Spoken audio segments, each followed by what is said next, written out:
여러분들과 함께 말씀으로 교제하면서 보내는 한 주일의 시간이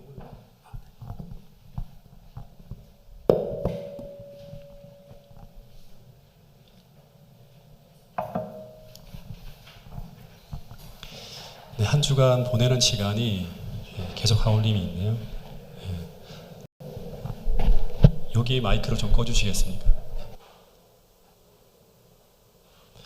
먼저 말씀을 전하는 제게도 큰 쉼이 되는 시간이 될 것 같고요. 아울러 여러분 모두에게도 이 말씀을 통해서 하나님을 만나고 경험하는 축복의 기간이 될 수 있도록 제가 기도하고 또 함께 기도해 주시면 감사하겠습니다. 특별히 이번 집회에서는 우리 성윤숙 집사님께서 우리 태능교회를 섬기고 계신 집사님이신데 또 은혜로운 찬양을 통해서 함께 순서를 진행하게 되어서 더없이 제게 기쁘고 또 행복한 그런 시간이 될 것 같습니다. 잠깐 기도하고 우리 함께 말씀을 나누도록 하겠습니다. 하늘아버지, 정말 그리웠고 또 오고 싶었던 이 보온 다니엘 빌리지에서 한 주간 말씀을 나눌 수 있는 이 시간 허락해 주셔서 감사합니다. 말씀을 증거하는 소자에게 성령 충만함으로 역사하여 주셔서 오늘 이곳에 주께서 저를 통해서 말씀하시고자 하시는 그 말씀을 선포케 하시고 아울러 모든 분들이 말씀을 통해 하나님을 만나는 귀한 축복의 시간 될 수 있도록 도와주시옵소서. 예수님 이름으로 기도드렸습니다. 아멘. 네, 한 주간 그 말씀을 아침 저녁으로 제가 여러분들께 전해야 되는데 이 말씀의 총 주제는 원래는 출애굽 운동과 재림 운동입니다. 그래서 원래는 신청하신 분들이 주로 재림 교인들이 많을 거라는 생각을 좀 해서 신앙 부흥에 좀 포커스를 맞춰서 강의를 좀 하려고 했는데 대상이 조금 달라서 조금 고민이 되었습니다. 그래서 어제 밤부터 오늘 새벽까지 계속 수정하면서 어떻게 하면 이제 여러분들과 함께 공감하면서 한 주일을 보내게 될까 좀 고민하면서 조금 방향은 좀 달라져 갈 것 같아요. 이 출애굽 시대의 성경 이야기를 중심으로 해서 오늘 우리에게 주시는 교훈을 찾아가면서 함께 좀 교훈을 나누려고 합니다. 여러분, 우리가 신앙생활을 제대로 하게 되면, 즉 오늘 우리가 하나님을 참되게 만나고 경험하게 되면 반드시 두 가지를 얻고 경험하게 됩니다. 그 하나가 무엇인가 하면 이게 왜 안 넘어가죠?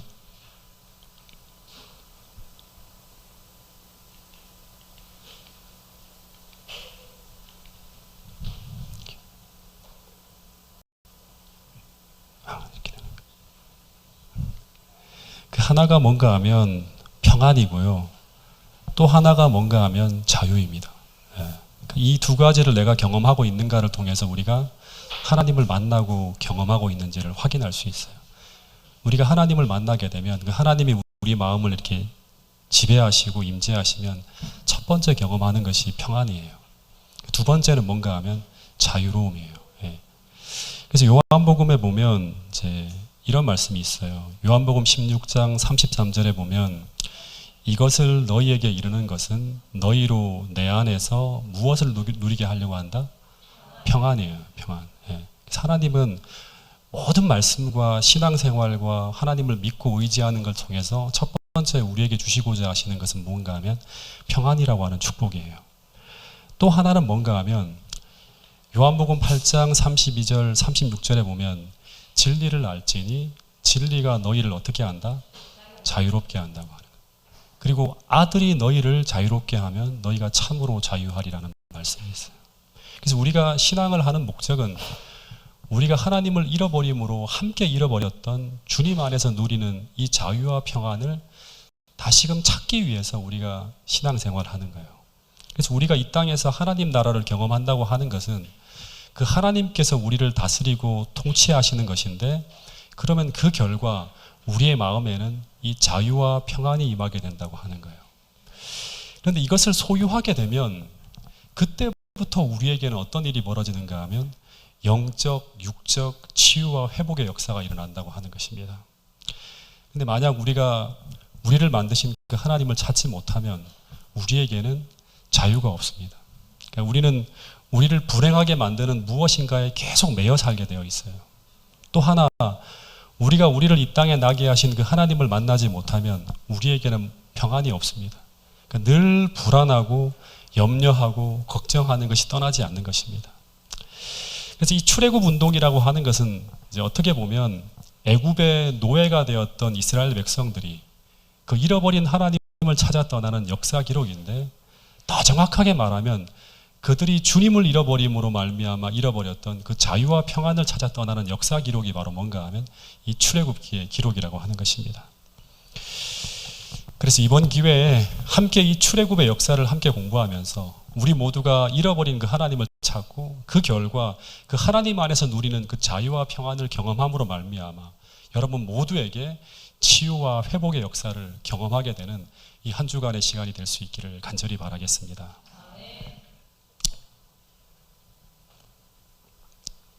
이 출애굽 시대에 쓰여진 성경책이 총 5권이 있어요. 창세기, 출애굽기, 레위기, 민수기, 신명기, 모세오경이라고 하는데 전부 출애굽 시대에 쓰여진 책입니다. 근데 이 중 출애굽 시대의 시작에 관한 이야기가 담긴 책이 출애굽기인데, 이 출애굽이라고 하는 말의 뜻이 뭔지 아십니까? 출애굽. 예. 예. 영어로 하면 엑소덕스라고 하는데 이 출이라고 하는 건 뭐죠? 탈출한다고 하는 거죠. 애굽이라고 하는 말은 오늘 우리가 쓰는 용어는 아닌데, 이 애굽이라고 하는 것은 이집트입니다. 그래서 이집트를 탈출하는 이스라엘의 역사를 기록한 책이 바로 뭔가 하면 출애굽기라고 하는 책이에요. 그러면 이제부터 하나하나 좀 살펴봐야 될 게 뭐냐 그러면, 왜 이스라엘 백성들이 애굽에 머물게 되었고 또 왜 거기서 노예가 되었을까? 예. 이거를 먼저 한번 좀 생각해 봐야 됩니다. 예. 이스라엘 민족들은 원래는 그 아브라함 이후에는 이 팔레스타인 일대인 가나안 지방에 살고 있었는데, 그런데 아브라함, 그다음 이삭, 야곱으로 이어지는 이 이제 부조들이 쭉 왕인데요, 부족장인데, 야곱 당시에 이 팔레스타인에 극심한 기근이 임하게 됩니다. 그래서 그 기근을 피해서 이집트로 들어가는 이야기가 창세기 46장에 보면 나와요. 근데 당시 이집트에는 이 야곱의 아들인 요셉이라고 하는 사람이 이집트의 총리로 있었어요. 그렇기 때문에 그 요셉의 도움으로 고센이라고 하는 굉장히 비옥한 그런 장소를 임시 거처로 얻게 됩니다. 그리고 그곳에서 평안히 지내는 이야기로 창세기의 이야기가 끝이 나요. 근데 이제 기근이 끝났으면 그들은 다시금 그들이 살던 고향인 가나안으로 돌아가야 되는데, 그런데 출애굽기 1장을 보면 이 창세기와 출애굽기는 연대기적으로 쭉 이어져 있어요. 스토리로도 이어져 있고. 근데 출애굽기 1장에 보면 잠시 기근을 피해 이집트로 들어갔던 이스라엘 백성들이 그 이집트를 떠나지 않고 계속 이집트에 머물고 있는 것으로 쭉 이야기가 이어집니다. 그런데 이스라엘 백성들은 그들의 민족의 조상이 누구인가 하면 아브라함이에요. 아브라함이 이스라엘 민족의 조상이에요. 근데 이 아브라함 당시에 아브라함은 하나님과 더불어서 가나안 땅을 놓고 언약을 했어요. 그래서 이 가나안이라고 하는 나라에 들어가서 너가 그 살게 되면 하나님이 어떻게 하시는가 하면 너의 후손을 별과 같이 많은 민족을 이루게 하고, 그리고 그 땅에서 무엇을 이루게 하시겠다? 하나님 나라를 이루게 하겠다고 하는 그런 사명을 부여받은 민족이 바로 누구인가 하면 아브라함, 이삭, 야곱 계속 이어지는 이스라엘 민족이 히브리 민족이라고 하는 것입니다. 그런데 그 애굽에서 나와야 되는데 그 애굽에서 머문 시간이 얼마의 시간을 머물렀는가 하면 출애굽기 12장 40절에 보면 몇 년 동안 머물렀다? 430년이라고 하는 긴 세월을 머물렀다고 하는 것입니다. 그런데 왜 이토록 오랜 기간을 히브리인들이 이 애굽에 머물게 되었을까? 몇 가지 이유가 있는데요. 이걸 다 설명하면 여러분들이 조금 머리가 아플 것 같으니까 그 중에 한 가지만 설명을 하면, 이 고센이라고 하는 땅이 어떤 땅이라고 말씀드렸죠? 너무나 풍요롭고 사람 살기에 너무나 좋은 땅이에요. 오늘날로 말하면 뭐 진짜 말 그대로 환경이나 모든 것들이, 문화적 시설, 그 다음에 환경, 모든 것들이 너무나 좋은 그런 땅이에요. 유토피아 같은 그런 땅이었어요. 그래서 이스라엘 백성들이 이곳 애굽이 그들에게는 젖과 꿀이 흐르는 언약의 땅처럼 되어버립니다. 그래서 이스라엘 백성들은 그 풍요함과 그 부요함 속에서 그들이 돌아가야 될 언약의 땅과 그리고 그들이 존재하게 된 그 존재의 목적이자 근원인 하나님을 잊고 살아가게 돼요. 예. 그런데 이런 문제 때문에 하나님께서 이스라엘 백성들을 다시금 가나안 땅으로 돌려보내기 위해서 허락하신 것이 무엇인가 하면 바로 무엇인가 하면 고난이라고 하는 겁니다. 고난. 예. 출애굽기 1장, 2장을 보면 출애굽기의 시작은 뭐로부터 시작되는가 하면 애굽을 탈출하는 역사의 시작은 고난에서부터 그 역사가 시작되어져요. 고난에서부터. 그 다음에 인물이 준비되어지고 그 다음에 이스라엘 민족 자체가 움직이는 그런 일들이 벌어지는데 성경에 보면 하나의 공식이 있습니다. 이 뭔가 하면 우리의 모든 평안과 행복과 우리의 모든 어떤 존재의 근원이신 하나님을 잊어버리면 뭐가 찾아온다? 고난이 찾아오고 고난이 찾아오면 하나님 백성들은 뭘 생각하는가 하면 잊어버린 그 하나님을 찾게 돼요. 그리고 구하게 됩니다. 그러면 그 다음에 뭐가 찾아오는가 하면 하나님이 주시는 구원이 찾아오게 돼요. 그래서 출애굽기 1장, 2장을 보면 이집트에서 그 지낸 기간이 이제 전체 기간이 430년이고 그 지낸 기간이 한 150년 정도의 평화로운 시간을 보냈는데 이 150년 이상 평화롭게 살아가던 이스라엘 백성들에게 고난이 찾아오면서 어떤 일이 벌어지는가 하면 첫 번째는 그들이 머물고 있는 애굽에 대한 인식이 바뀌어지게 됩니다. 즉 천국 같고 낙원 같은 그 평화로운 땅이 한순간에 지옥으로 변해버리는 거예요. 즉 이 말은 어떤 말인가 하면 영원히 머물고 싶던 그 낙원 같은 그 애굽이 순식간에 더 이상 사람이 살 곳이 아닌 그들이 떠나야 될 고통의 땅처럼 변해버리는 거예요. 그리고 더하여서 이 고난이 시작되어지면서 또 하나 그들이 되돌아가야 할 땅인 가나안을 다시금 바라보기 시작해요. 그러니까 하늘에 대한 인식이 바뀌어지기 시작하는 거죠. 그리고 그 고난 속에서 그들은 그들이 잃어버린 그 하나님을 찾게 되는 이야기가 출애굽기 1장, 2장에 보면 나옵니다. 그래서 제가 이런 것들을 보면서 이제 어떤 좀 생각을 해보게 되는가 하면 이 필립 얀시라고 하는 아주 유명한 그 이제 사람이 있는데 기독교인 저술가가 있는데 이 사람이 쓴 내가 고통당할 때 하나님은 어디 계십니까? 라는 책이 있어요. 거기 보면 이 고난이라고 하는 것을 이 사람이 어떻게 설명하고 있는가 하면 마치 통증이라고 하는 것이 왜 존재하죠? 통증이 없으면 좀 편안할까요, 우리가요? 그렇지 않고 이 사람은 이 통증이라고 하는 것이 우리 몸을 보호하기 위해, 즉 우리 몸의 안전을 지켜주기 위해서 하나님이 만들어 놓은 경보장치인 것처럼 이 고난이라고 하는 것도 우리가 잘못된 길을 걸어갈 때 더 큰 위험을 방지하기 위해서 하나님이 만들어 놓으신 일종의 경보장치와 같은 것이 바로 뭔가 하면 우리 삶에 벌어지고 있는 하나의 고난이라고 합니다. 다시 말해서 그대로 살아가면 안 된다고 하는 것을 알려주는 경보장치와 같은 것이 바로 고난이라고 하는 것입니다. 뿐만 아니라 우리가 해결할 수 없는 고난 중에 있을 때 우리가 우리 인생을 잠시 멈추고 우리가 하나님을 향해 귀를 기울일 때 그때 우리는 이 고난이라고 하는 상황이 아니면 절대로 들을 수 없는 하나님의 음성을 듣게 될 수도 있다고 하는 것입니다. 그래서 이 C.S. 루이스라고 하는 이 사람도 기독교의 유명한 저술가인데 이 사람은 어떤 말을 했는가 하면 이 고난이라고 하는 것은 평안함 속에서 귀를 먹은 우리를 깨우기 위해 하나님께서 안 돼! 이렇게 가면 안 돼! 하고 소리를 지르는 하나님의 확성기와도 같은 것이 바로 뭔가 하면 고난이라고 이야기합니다. 그래서 성경을 보면 이 고난이라고 하는 상황 속에서 그 고난을 해결해 나가는 과정 속에서 수많은 사람들이 하나님을 만나고 경험하면서 삶의 지혜를 배우게 되는 이야기들이 쭉 서술되어져 있는 게 성경의 하나의 기록입니다.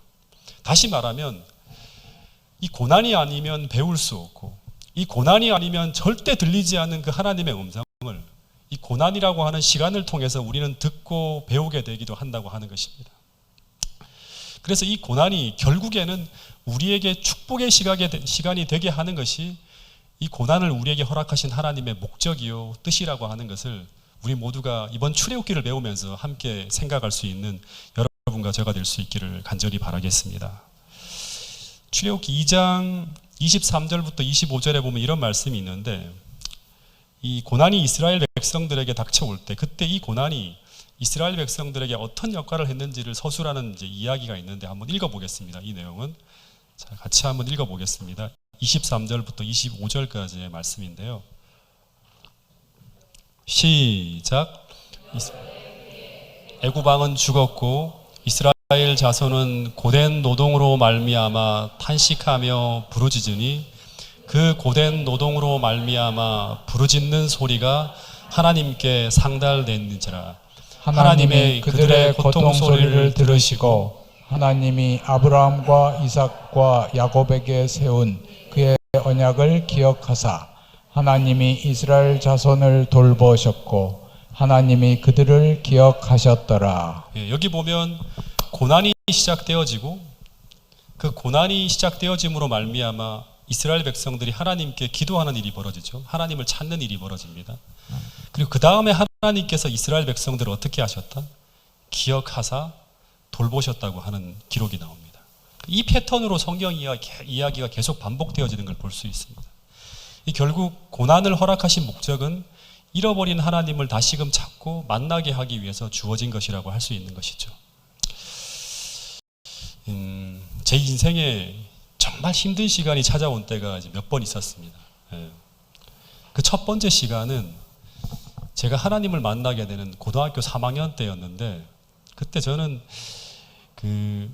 제 시대 때가 가장 치열하게 입시가 이렇게 벌어지고 있는 그러한 상황이어서 입시에 대한 부담감과 또 하나가 그때 아주 예민한 때 이웃집 아저씨의 죽음으로 인해서 제가 거의 마음이 이렇게 이제 제대로 작동하지 못하는 이 마음의 문제로 지옥을 경험하고 있었던 그런 어떤 시절이 있었습니다. 매일 잠을 못 자고 밥도 못 먹고 아주 극도의 강박감으로 그 모의고사 시험을 치는 진짜 중요한 어떤 시험장에서 거의 백지를 내고 나오면서 사는 것이 지옥 같은 그런 경험을 한 적이 있습니다. 그런데 그때 이제 어떤 일이 벌어지는가 하면 지인을 통해 계속 들어왔고 또 재미로 다니는 이제 교회에서 계속 한 달에 한 번씩 교회를 다니고 있었는데 그때 들어왔던 그 하나님을 제가 찾게 되는 일이 쭉 벌어집니다. 그래서 하나님을 만남으로 마음의 문제를 해결했던 그런 기억이 있습니다. 또 한 번의 시간이 언제인가 하면 제가 목회를 할 때 제 아내가 아주 아플 때였습니다. 2017년도였는데 그 아내가 아프기 전까지 저는 제 인생에서 가장 평안하고 목회적으로도 가장 풍요로운 그런 시간을 지내고 있었어요. 모든 외적 환경이 다 전성기라고 할 수 있을 만큼 행복하고 평안했고 풍요로운 그런 시간을 보냈는데, 근데 그해 4월에 이제 2017년 4월이죠. 아내가 원인을 알 수 없는 그런 어떤 그 몸의 문제로 매 새벽마다 제가 아내를 업고 응급실로 달려가는 그런 일이 벌어지다가 급기야에 우리 제 아내가 이렇게 여기서 저기까지 한 10m도 못 걸을 정도로 지금 몸에 어떤 그런 문제가 생기는 일이 벌어졌습니다. 그때 제가 아내를 데리고 그 남양주에 있는 한 요양원으로 가게 되었는데, 그때 제가 제 힘으로 어떻게 할 수 없는 그 무력한 시간 속에서 몇 개월의 시간을 보내면서 그때 정신적, 육체적으로는 굉장히 힘들었지만 전 그때 제 인생에서 가장 받은 것들을 그때 다시금 배우게 돼요. 그리고 정말 하나님이 주시는 많은 축복들을 얻고 경험하는 축복의 시간을 제가 보냈다고 이제 생각을 하고, 그때마다 이제 제가 설교를 통해서 그걸 이제 당시 제가 심우하던 교회에서 이렇게 그 설교를 한 적이 있는데, 근데 그때 제가 경험했던 것이 무엇인가 하면 첫 번째는 정말 가장 순수하고 가장 진실하게 제 인생의 모든 것들을 내려놓고 하나님을 찾고 구하는 그런 시간을 보냈다고 하는 것입니다. 그러면서 성경의 모든 이야기가 다 마치 살아있는 이야기처럼 제게 다가오고, 그리고 주님의 사랑과 위로를 가장 크게 느끼면서 하나님과 굉장히 가까워졌던 그런 축복의 시간을 제가 경험했던 기억이 있습니다. 그래서 제가 신앙생활을 하면서 고난에 대한 저의 해석은 무엇인가 하면 하나님께서 나를 부르시는 음성이에요. 즉 고난은 내가 얼마나 하나님이 필요한 존재인지를 알게 하시고 깨닫게 하셔서 결국 하나님을 의지하게 하셔서 하나님의 방법으로 우리의 문제를 해결함으로 말미암아 하나님께서 나를 축복하기 위해 나를 부르시는 하나님의 확성기와 같은 것이 바로 무엇이다? 바로 고난이라고 하는 것입니다. 마찬가지로 당시 이스라엘 백성들에게 닥친 고난은 그들로 하여금 잃어버린 하나님을 찾는 일이 벌어지게 만들었다고 하는 것입니다. 그러면 당시 이스라엘 백성들이 이제 출애굽의 자리로 이렇게 쭉 이끌어가는 그 과정 속에서 이 고난이 어떤 역할을, 어떤 고난이 닥쳤는지를 조금 더 살펴보면 출애굽기 1장 8절에 보면 이런 일이 벌어졌다고 합니다. 이 말씀도 같이 한번 읽어보겠습니다. 출애굽기 1장 8절입니다. 시작. 요셉을 알지 못하는 새 왕이 일어나 애굽을 다스리더니. 여기 보면 이제 출애굽기 1장 8절에 보면 이 고난의 시작이 요셉을 알지 못하는 새 왕이 일어나서 애굽을 다스리기 시작하면서부터 고난이 시작되었다는 이야기가 나옵니다. 그러니까 요셉을 알지 못하는 왕이 등장했다고 하는 이 말은 한마디로 말하면 이스라엘 백성들에게 호의롭지 못한 통치자가 등장했다고 하는 것이고, 이 말은 이집트에 정변이 일어났다고 하는 그런 말입니다. 그래서 이 새로운 왕이 등장하면서부터 이스라엘 백성들에게 그토록 평화롭고 안락하던 애굽이 뭐로 변하는가 하면 제가 서두에 말한 것처럼 지옥으로 변합니다. 150년 넘게 이스라엘 백성들에게 유지되던 평화가 한순간에 사라지는 것인데, 그런데 문제는 뭔가 하면 이스라엘 백성들의 의지와는 무관하게 이스라엘 백성들이 이 고난이 닥치는 부분에 어떤 기여도 하지 않았는데 그들과 무관하게 이 모든 상황이 벌어졌다고 하는 것입니다. 1950년에 이제 우리 집안에 한 어른이 있었는데, 이제 그분이 경북 상주에서 이제 큰 부자로 살아가던 그런 분이었습니다. 근데 이분이 어느 날 이제 상주에서 살아오던 터전을 다 정리하고요, 이 대구라고 하는 도시로 사업차 이사를 하게 됩니다. 당시에 이분은 이 상주 일대에 어마어마한 땅을 소유하고 계신 부자였는데, 이 재산을 다 정리하고 더 큰 사업을 하겠다고 하는 구상을 가지고 그 당시 차가 귀하던 시절에 트럭을 한 10대 정도를 이제 구입을 했고요. 그리고 거기에다가 이제 뭐 짐 보따리 뭐 다 싣고 그 대구로 이제 이사를 하고 있었습니다. 근데 당시 모든 사람들이 생각할 때 어떤 얘기를 하는가 하면, 천지개벽이 벌어지는 그런 일이 생기지 않으면 그 어른이 생각하는 그 사업은 대성공을 하게 될 것이라고 하는 그런 이야기를 계속 사람들이 했어요. 왜냐하면 그 당시 세상은 해방 이후에 모든 것이 독과점이에요. 다시 말해서 자본만 있으면 무엇을 해도 성공할 수 있는 그런 환경이었다고 합니다. 다 블루오션이죠. 근데 대구로 이사를 하던 그 시기에 6.25 사변이 터집니다. 세상은 이 어른이 손을 쓸 수 없는 어떤 상황으로 쭉 흘러갑니다. 그리고 얼마 안 있어서 그 비싼 자동차와 재산을 전쟁통에 이분이 다 잃게 됩니다. 그리고는 나중에 더 큰 비극이 닥치게 되는데, 이 할머니가 지극정성으로 사랑하던 외아들마저 이제 그 전쟁통에 잃게 돼요. 그러면서 한순간에 이 할머니가 알거지가 되어서 이리저리 가족들에게 몸을 의탁하며 살아가시게 되는데, 그러면서 이 할머니가 한 몇 대째 그 상주 일대에서 계속 진짜 가장 큰 부자로 살아가오던 그 부가 그 전쟁통에 다 날아가 버린 것입니다. 마지막에는 이 어른이 우리 부모님께 그 신병을 의탁하여 마지막에 보내시다가 결국 쓸쓸하게 임종하시게 되는 일이 벌어졌는데, 근데 당시 6.25는 할머니에게는 천지개벽하는 사건이었어요. 그 어른이 어떻게 예측할 수도 없고 손을 쓸 수도 없는 그런 변란이 벌어진 것입니다. 마찬가지로 이 출애굽 당시에 150년 동안 평화롭게 살던 이스라엘 백성들에게 갑자기 정변이 일어나서 국제 정세가 바뀐 거죠. 세상이 바뀐 거예요. 그러면서 완전히 다른 세상이 되어버린 것입니다. 이 변화는 이스라엘 민족과는 상관없이 일어난 그런 변화였다고 하는 것입니다. 여러분, 그런데 지금 세상에 벌어지고 있는 여러 가지 현상들, 국제 정세, 기후 변화, 4차 산업혁명, 코로나와 같은 글로벌 팬데믹, 이런 모든 것들이 우리가 사는 이 세상의 안정성을 뒤흔들 수 있을 만큼 그런 어떤 큰 문제로 계속 우리에게 닥쳐오고 있는 그런 문제라고 하는 것입니다. 어쨌든 당시 애굽에는 혁명이 일어나고, 그러면서 이스라엘 민족에게 호의적이지 않은 왕의 정권이 이제 세워지게 되고, 그리고 이 새로운 왕이 출애굽기 1장 9절에 보면 이제 회의를 합니다. 어떤 회의를 하는가 하면, 내각의 신료들을 다 불러놓고 이 히브리인들의 인구가 계속 늘고 있는데, 이 히브리인들은 자신들에게 위협이 될 존재라고 말하는 것입니다. 그러면서 이 새 왕이 국가의 안전을 위해서 이스라엘 민족의 인구수를 줄이기 위한 방법으로 이제 어떻게 이제 하자고 하는가 하면 이들을 노예로 만들고 그리고 국고성을 짓는 그러한 일에 노동자로 한번 써보자고 하는 그런 제안을 하게 돼요.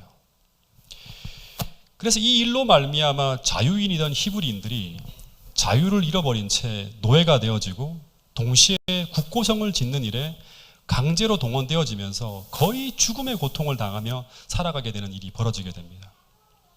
다시 말해서 애굽에서 그동안 누리던 모든 기쁨과 즐거움이 순식간에 다 사라지고 애굽이 지옥으로 변하게 되는 그런 일이 벌어졌다고 하는 것입니다.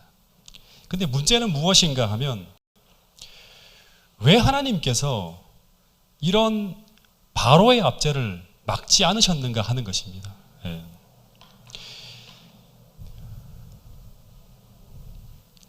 이게 오늘 이제 마지막으로 좀 고민할 그런 내용인데, 당시 이스라엘 백성들은 이해할 수 없는 고난을 해석하기 위해서 몸부림을 치면서 하나님을 향해 기도하기 시작합니다. 즉, 왜 우리에게 이런 일이 벌어졌는지 그 이유를 찾기 위해 막 씨름하는 일이 벌어져요.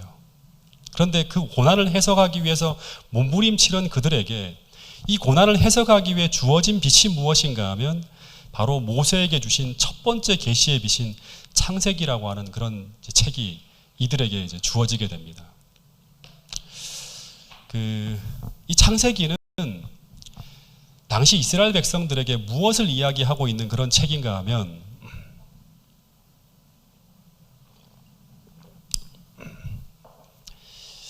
이스라엘 백성들이 이제 처음 이제 서두에도 말한 것처럼 이스라엘 백성들은 아브라함의 후레이고 이 아브라함을 통해서 하나님께서 언약을 맺은 어떤 이야기가 나오는 그 내용이 담긴 책이 바로 창세기입니다.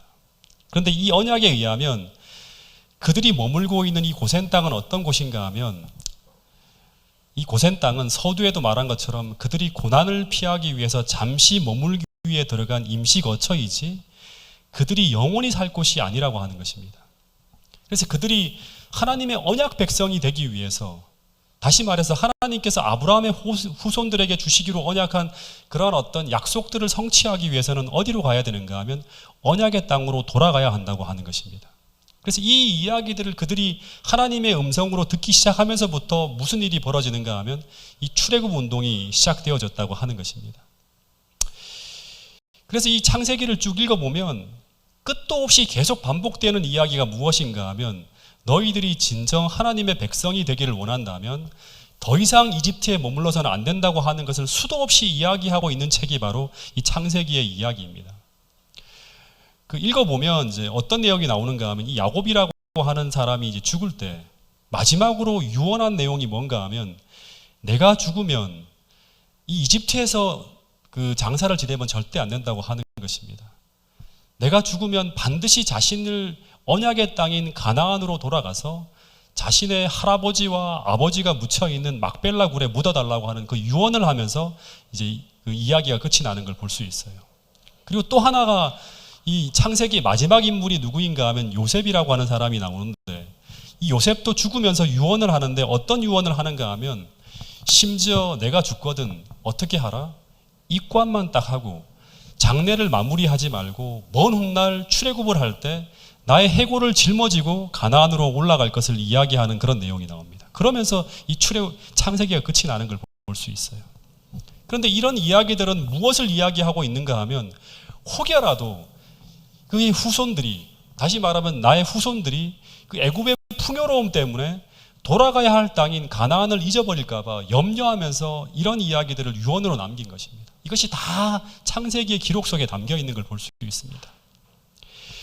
그런데 부조와 선지자라고 하는 책을 보면 당시 이스라엘 백성들은 이제 요셉의 관이 이제 묻혀 있지 않고 이렇게 드러나 있잖아요. 언젠가는 떠나가야 되는데 입관을만 하고 장사를 지내지 않았기 때문에 이 요셉의 관을 바라보면서 이런 생각을 했다고 합니다. 제가 조금 읽어드리면 그 후 이스라엘 백성이 노역에 종사하게 된 수세기 동안 요셉의 임종의 말을 기억나게 하는 그의 관은 이스라엘 백성들에게 그들은 다만 잠시 애굽에 체류하는 자들에 불과하다는 것을 증거하였으며 구원의 때가 분명히 올 것이므로 허락의 땅에 대한 그들의 희망을 굳게 잡도록 해주었다라는 기록이 있습니다. 부조와 선지자 240페이지에 있는 기록이에요. 그래서 이 창세기의 빛은 당시 이스라엘 백성들에게 애굽이라고 하는 곳에 대해서 다시 생각하라고 말씀하시는 거예요. 즉, 이 애굽이라고 하는 곳은 이곳이 아무리 곡식이 잘 되고 아무리 풍요롭고 아무리 살기 좋아 보여도 이곳은 하나님의 축복과 은혜가 머무르는 땅이 아니라고 하는 것을 계속 말해주는 거예요.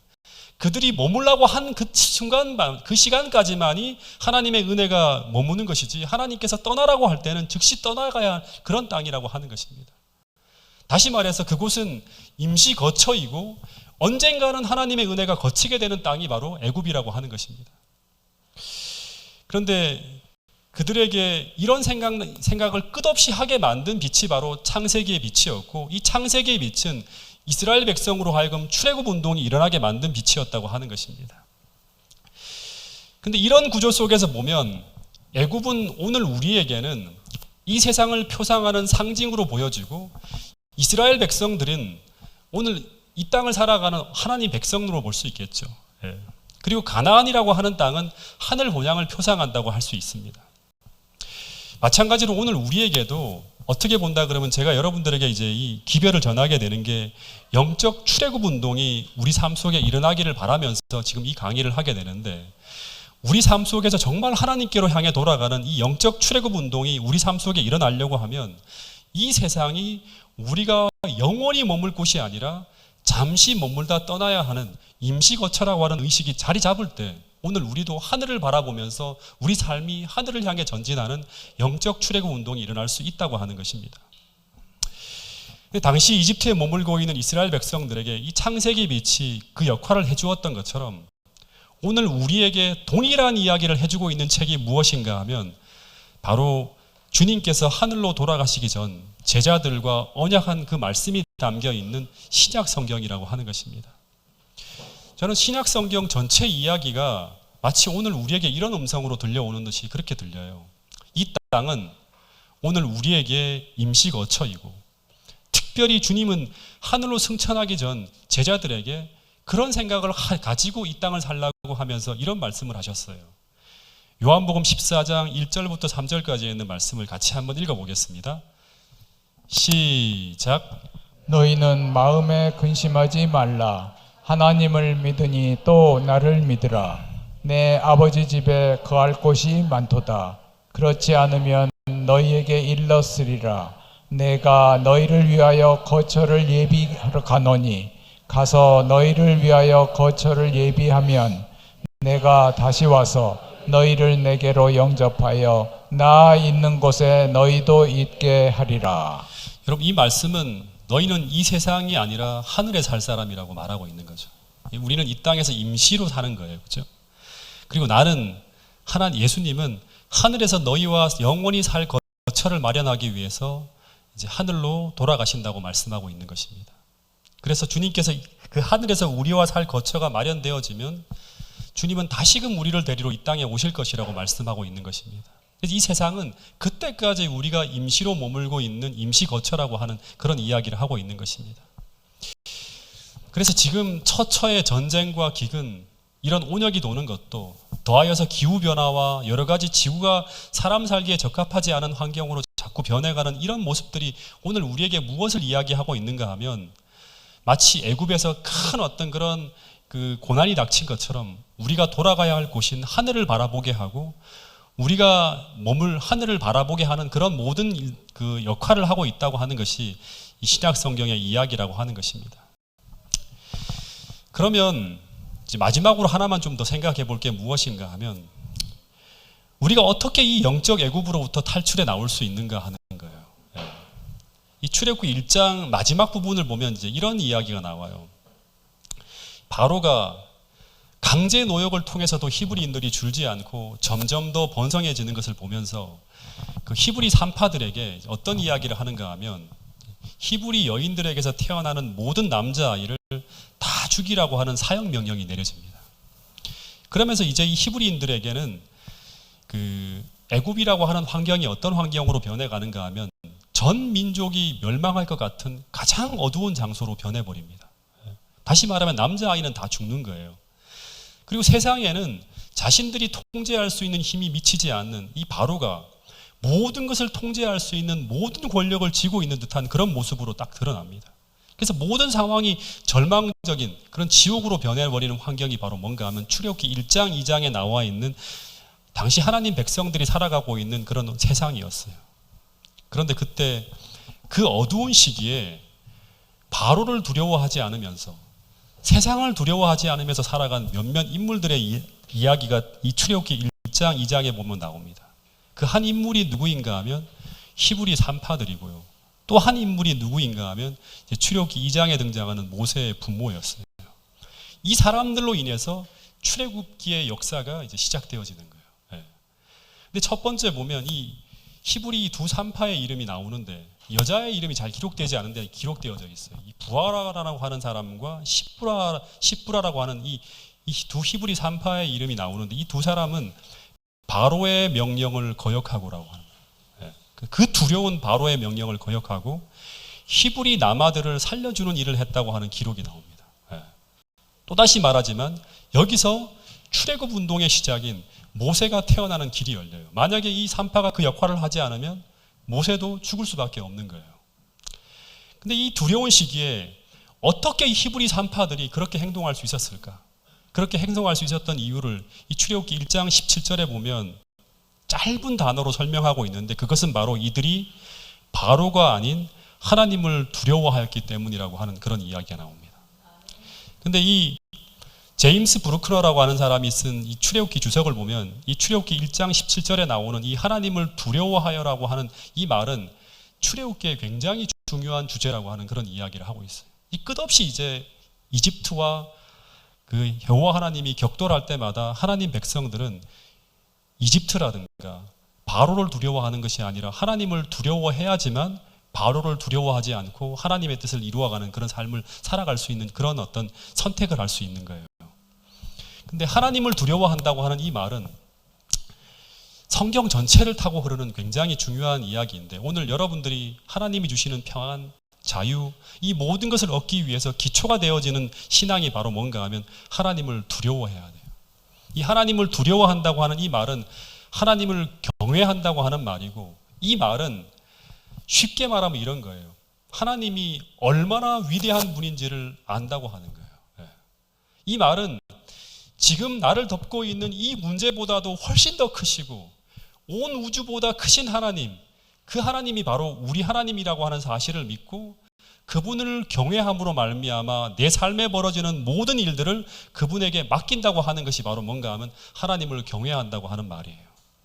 그 사람만이 이 세상에서 터져 나오는 수많은 문제들을 두려워하지 않고 그 지옥 같은 애굽 속에서도 끊임없이 탈출하면서 하늘을 향해 걸어갈 수 있는 사람들이 될 수 있다고 이 출애굽기는 이야기하고 있는 것입니다. 그래서 출애굽 운동의 시작이 바로 이 바로의 명령을 두려워하지 않는 이 두 히브리 산파의 믿음을 통해 시작되었다고 하는데 오늘 우리에게도 그런 믿음이 있어야지만 오늘 우리는 이 어두운 세상을 뚫고 하늘이 주는 평안과 자유를 누리는 그 세상을 향해 나아갈 수 있다고 성경은 이야기하고 있습니다.